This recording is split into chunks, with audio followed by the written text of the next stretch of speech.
Kawawa naman ang babaeng yan, hindi man lang binibigyan. Super duper late na nga ito kasi ito pa yung mga kaganapan nung isurprise namin si ate sa kanyang bridal shower.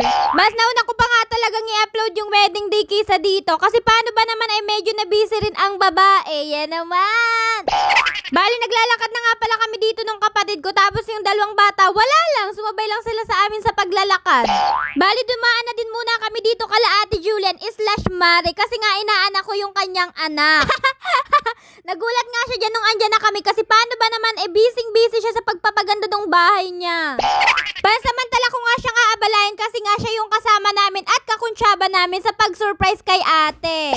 Bali magpapalabo kami ngayon at sa singi kami dadaan gamit ang motor. Opo, siya yung magdadrive. Medyo natatakot ako pero bihasa naman na siya sa pagdadrive kasi nga minsan kapag may mga taga-Kagbalogo na pupunta ng labo, siya talaga yung inaarkila. Ewan ko ba kung nagpapa-arkila siya or libre lang yun basta gagasolinahan nyo na lang yung motor niya. Grabe, nakikita nyo ba yan kung gaano kaliit yung pathway na dinadaanan namin kasi dati hindi pa talaga siya bihasa dyan pero ilang linggo lang daw talaga siyang nag-aral tapos ayan, ang galing na niyang mag-drive. Partida pa yan na bali dalawa kaming angkas niya di bali tatlo kami sa motor pero mas madaming angkas yung nasa unahan namin. Nakikita nyo ba yan? Pero tingnan nyo naman, basic lang talaga sa kanila diba? Hindi man lang nalaglag. Kung napanood nyo yung vlog ko nung umuwi ako tapos naglakad ako kasi nga wala nun habal. Dito kasi swertihan lang kasi yung mga maghahabal naman nun, hindi talaga sila permanenteng naghahabal. Naghahabal lang talaga sila kapag hindi sila busy. Nataunan ko busy sila kaya nakapaglakad talaga ako. Dati wala pa talaga itong tulay na ito. Ang ginagamit lang para makatawid ka dun sa tapat ay bangka. Naabutan ko kasi ito nung bata pa ako kapag sinasama ako ng lola ko kapag namimiesta. Grabe talaga. Umagang-umaga naglalakad na kami para makapamiesta lang.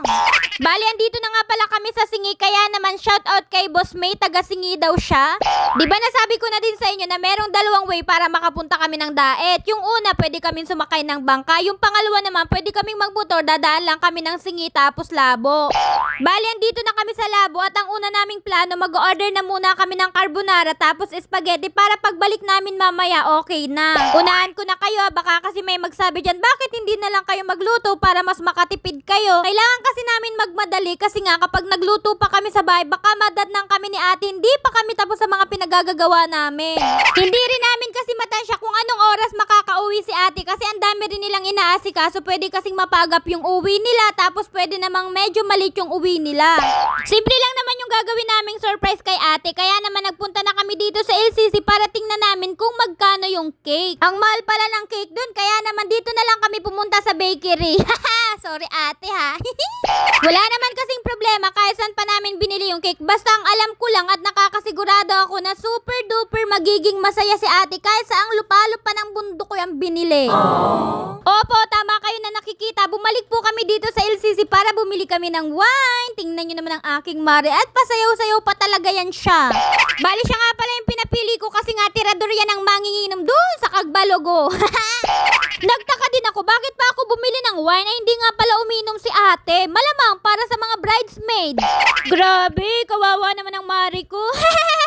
Hala, naalala ko, bawal nga pala ang plastic sa labo. Ba't andito ako Bali, nag-sideline na nga muna pala ako dyan na maging bagger para naman makabawi ako sa ginastos ko, no? Hindi.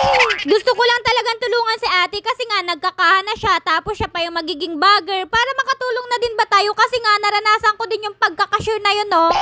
Hindi rin kasi talaga madali yung pagkakasure lalo na kung marami kang customer tapos wala ka pang bagger. Ay, sino to? Ano to? Bakit may pangit dito? Oh, padila-dila. Ay, mukhang unggoy.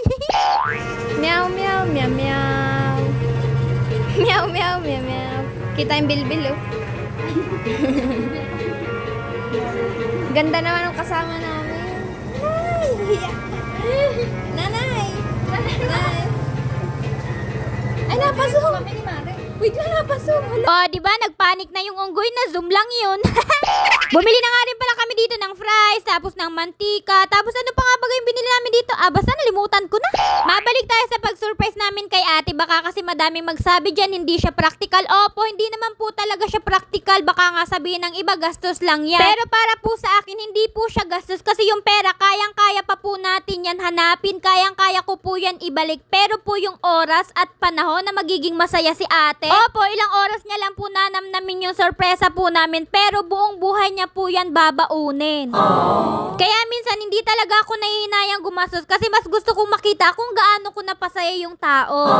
Ang sarap-sarap kaya magbigay lalo na kung bukal talaga sa kalooban mo. Ewan ko ba, talagang love language ko na talaga yung magbigay, magregalo, mag-surprise. Wala, ganun talaga ako eh. Masaya ako doon.